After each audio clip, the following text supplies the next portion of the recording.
नमस्कार, स्वागत है आपका आरोही क्लासेस में। आज हम पढ़ेंगे मनोविज्ञान के महत्वपूर्ण टॉपिक बुद्धि को। बुद्धि यानी इंटेलिजेंस, ये इसका पार्ट फर्स्ट है। आप थोड़ा थोड़ा पढ़िए पर बुद्धि लगाकर पढ़िए, ठीक है। तो अगर आप इस वीडियो को देखते हैं तो आपका क्वेश्चन 100% पेपर में आएगा। यहाँ से एक एक लाइन इम्पोर्टेंट है आपके लिए बुद्धि टॉपिक से। तो इसमें ये मैंने पार्ट फर्स्ट बनाया है, इसके आगे पार्ट सेकंड, पार्ट थर्ड आएंगे, जिसमें बुद्धि विषय से संबंधित जो भी क्वेश्चन होंगे, जो भी चीज़ें होंगी, वो क्लियर आपके सामने की जाएंगी। तो इस वीडियो में आप लास्ट तक बने रहिए, क्योंकि एक एक लाइन इसकी बहुत ही उपयोगी है आपके एग्जाम के लिए। तो अगर आप यूपी टेट, सी टेट या सुपर टेट की तैयारी कर रहे हैं तो ये आपके लिए बहुत ही इम्पोर्टेंट टॉपिक है और ये आप यहाँ से अच्छे से सीख सकते हैं। तो चलिए आप शुरू करते हैं बिना टाइम वेस्ट किए। 1885 से पहले दुनिया के मनोवैज्ञानिक बुद्धि के बारे में एक मत नहीं थे, ठीक है। 1885 से पहले जो दुनिया के मनोवैज्ञानिक थे उनके बुद्धि के बारे में अलग अलग विचार थे, वो एक मत पर नहीं थे। लेकिन 1885 में गॉल्टन ने 1885 ईस्वी में गॉल्टन ने, जो इंग्लैंड से थे, बुद्धि शब्द दिया। गॉल्टन कहाँ से थे? इंग्लैंड से। और बुद्धि शब्द सबसे पहले किसने दिया है? गॉल्टन ने, ठीक है।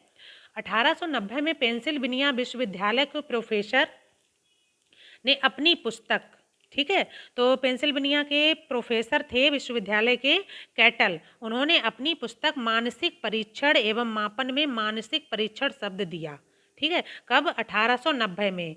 कहाँ के? पेंसिल्वेनिया विश्वविद्यालय के प्रोफेसर कौन थे? कैटल ने। इन्होंने जो पुस्तक लिखी मानसिक परीक्षण एवं मापन, तो इसमें मानसिक परीक्षण शब्द दिया, ठीक है।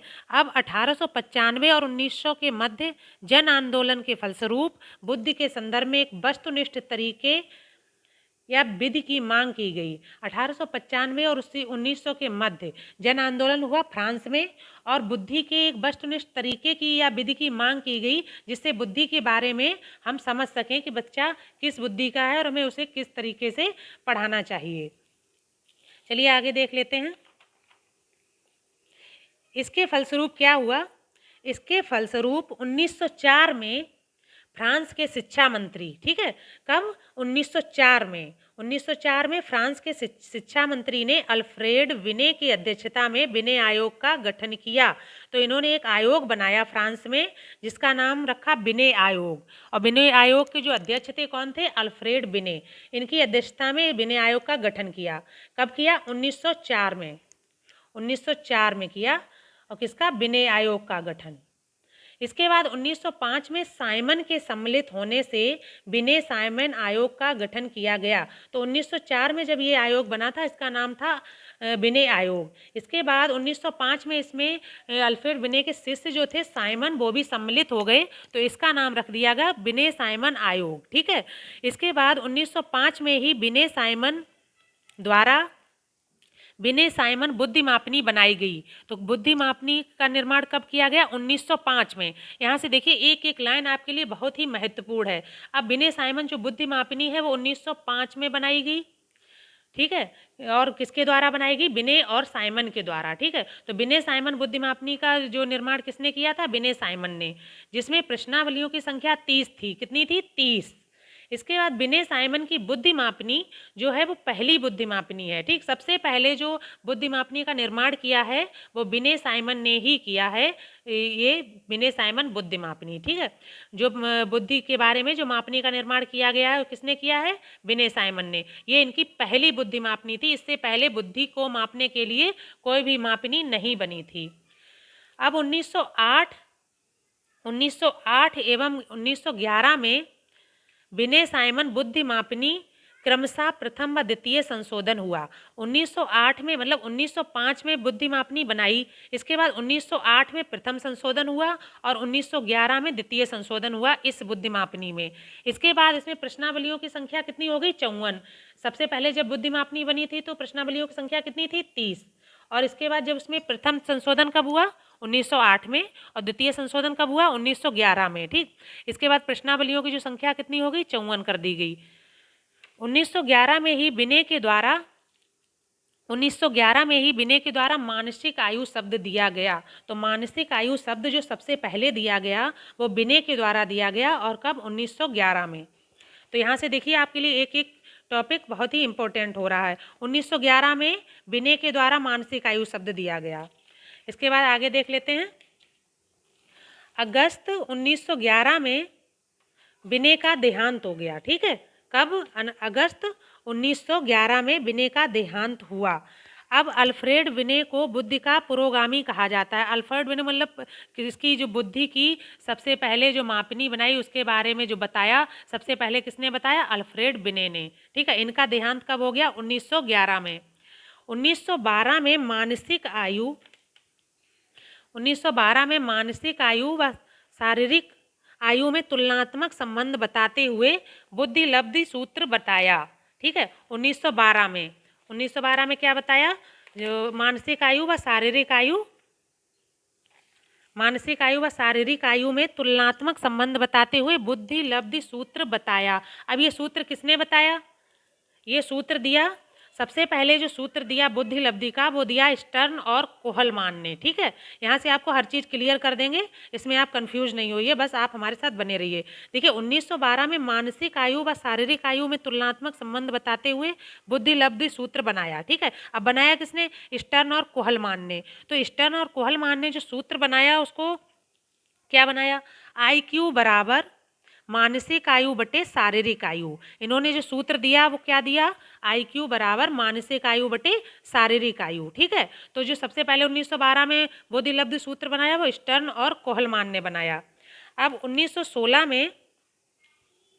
1916 में स्टैनफोर्ड विश्वविद्यालय के प्रोफेसर टर्मन ने बिने साइमन बुद्धिमापनी को अमेरिका की जनता के अनुरूप तैयार किया। ठीक है, तथा इसका नाम क्या रखा? स्टैनफोर्ड बिने साइमन बुद्धिमापनी।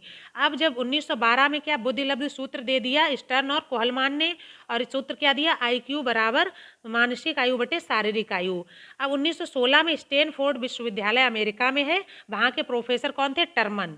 अब टर्मन ने बिने साइमन बुद्धिमापनी को अमेरिका के लोगों की जनता के हिसाब से बनाया। पहले वो फ्रांस की जनता, बिने ने जो बनाई थी वो फ्रांस की जनता के हिसाब से बनाई थी, फिर जब अमेरिका में टर्मन ने बनाई तो उसे अमेरिका के लोगों के हिसाब से तैयार किया। अब इसका नाम थोड़ा चेंज किया इन्होंने, विश्वविद्यालय का नाम आगे लगा दिया स्टैनफोर्ड बिने साइमन बुद्धिमापनी। ठीक है, तो इन्होंने जो नाम रखा वो क्या हो गया? स्टैनफोर्ड बिने साइमन बुद्धिमापनी, और 1916 में इन्होंने ये तैयार किया। इसके बाद चलिए आगे देख लेते हैं। 1916 में ही टर्मन ने स्टर्न और कोहलमान द्वारा दिए गए बुद्धि लब्धि सूत्र में संशोधन किया। ठीक है, आपने अभी देखा कि जो स्टर्न और कोहलमान ने जो सूत्र दिया था क्या था? IQ बराबर मानसिक आयु बटे शारीरिक आयु या वास्तविक आयु। ठीक है, अब 1916 में टर्मन ने स्टर्न कोहलमान द्वारा दिए गए बुद्धि लब्धि सूत्र में थोड़ा संशोधन कर दिया। अब संशोधन करके उन्होंने क्या सूत्र लाए? देखिए, मानसिक आयु बटे वास्तविक आयु गुणे 100। ठीक है, इन्होंने यहाँ पे गुणा इसमें 100 लगा दिया। ठीक है, तो टर्मन ने जो सूत्र दिया वो कौन सा है? मानसिक आयु बटे वास्तविक आयु गुणे 100। अब यहाँ हम समझ लेते हैं अच्छे से, इसमें आप थोड़ा कंफ्यूज हो गए होंगे। इसमें क्या है? देखिए, टर्मन ने जो 100 से गुणा किया वो किस लिए किया? दशमलव की विसंगति को दूर करने के लिए किया। ठीक है, जब हम इस तरीके से भाग देते थे, जब यहाँ मानसिक आयु नीचे वास्तविक आयु रखते थे तो फिर हमारा जो निकल के आता था वो दशमलव में निकल के आता था। तो इसलिए टर्मन ने यहाँ पर 100 से गुणा कर दिया, जिससे हमारा दशमलव की विसंगति ना रहे। अब यदि परीक्षा में सर्वप्रथम, अब यहाँ पे देखिए क्वेश्चन अगर बनता है कि सर्वप्रथम बुद्धि लब्धि सूत्र किसने दिया। ठीक है, अगर ये पूछा जाए कि सर्वप्रथम बुद्धि लब्धि सूत्र किसने दिया या पहला बुद्धि लब्धि सूत्र किसने दिया, तो आपका आंसर बनेगा स्टर्न व कोहलमान। अब वहाँ पर अगर स्टर्न है तो स्टर्न पे आप टिक करेंगे, कोहलमान नहीं है कोई बात नहीं। ठीक है, तो यहाँ पर अब समझ गए, क्लियर हो गया कि यदि परीक्षा में पूछा जाए सर्वप्रथम या पहला, ठीक है, सर्वप्रथम लगा हो कि सर्वप्रथम बुद्धि लब्धि सूत्र किसने दिया और पहला बुद्धि लब्धि सूत्र किसने दिया, तो आपका आंसर होगा स्टर्न। अब यहाँ पर देखिए दूसरा आ जाता है कि यदि परीक्षा में बुद्धि लब्धि सूत्र प्रतिपादित किसने किया। अब यहाँ पर क्वेश्चन आ जाता है कि बुद्धि लब्धि सूत्र प्रतिपादित किसने किया, तो वहाँ और संशोधित बुद्धि लब्धि सूत्र प्रतिपादित किसने किया, तो वो टर्मन ने किया है। ठीक है, अगर सर्वप्रथम और पहला शब्द लगकर आता है कि बुद्धि लब्धि सूत्र किसने दिया तो स्टर्न लगाओगे, और अगर सर्वप्रथम प्रथम नहीं लगा होता है, मतलब पहला नहीं लगा होता है, तो वहाँ पर आप आंसर लगाएंगे टर्मन। तो आपको समझ में आ गया होगा। आगे अगर आपको टॉपिक अच्छे से समझ में आता है तो प्लीज़ आप एक लाइक कर दीजिए, कमेंट करिए और शेयर करिए। और अगर आपको हमारा टॉपिक पसंद आता है तो प्लीज़ हमारे चैनल को सब्सक्राइब कर लीजिए, आरोही क्लासेस। Thank you.